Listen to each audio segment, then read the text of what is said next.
தெனாலி ரோட்ல நடந்துட்டு இருக்கும்போது ஒரு ஆளு தங்க மாங்காய கையில எடுத்துட்டு போயிட்டு இருப்பான். ஆமாங்க, ரியல் கோல்டு மேங்கோ. என்னடா அது, தங்க மாங்காய் விளையிற மரம் ஏதாவது அரண்மனையில இருக்கான்னு அவன்கிட்ட கேட்டா அவன் சொல்றான், எனக்கு ராஜா தான் கொடுத்தாரு அப்படின்னு. ஓஹோ, இது நல்லா இருக்கே, வெயிட் பண்ண, நானும் போய் வாங்கிக்கிறேன்னு சொல்லி ராஜா கிட்ட ஓடி வரான். ராஜாவோ, என்னோட அம்மா சாகும்போது அவங்க கடைசி ஆசை தங்க மாங்காய் வேணும்னு தான். அதை தேடி கண்டுபிடிக்கிறதுக்குள்ள அவங்க இறந்துட்டாங்க. ராஜகுரு தான் சொன்னாரு, அவங்க ஆசையை நிறைவேற்ற முடியலன்னா என்ன, இப்ப வாழ்ற சாமியாருங்களுக்கு கொடுக்கலாமேன்ட்டு.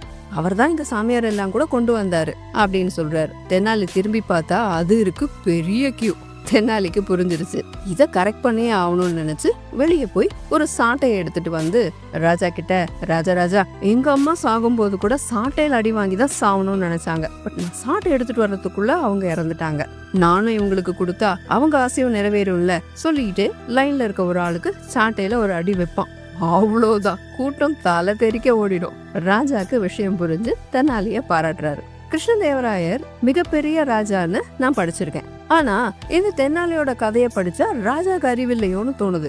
எது உண்மையா இருக்கும், கிருஷ்ணதேவராயர் கதையா தென்னாலி கதையா? கமெண்ட் பண்ணுங்க.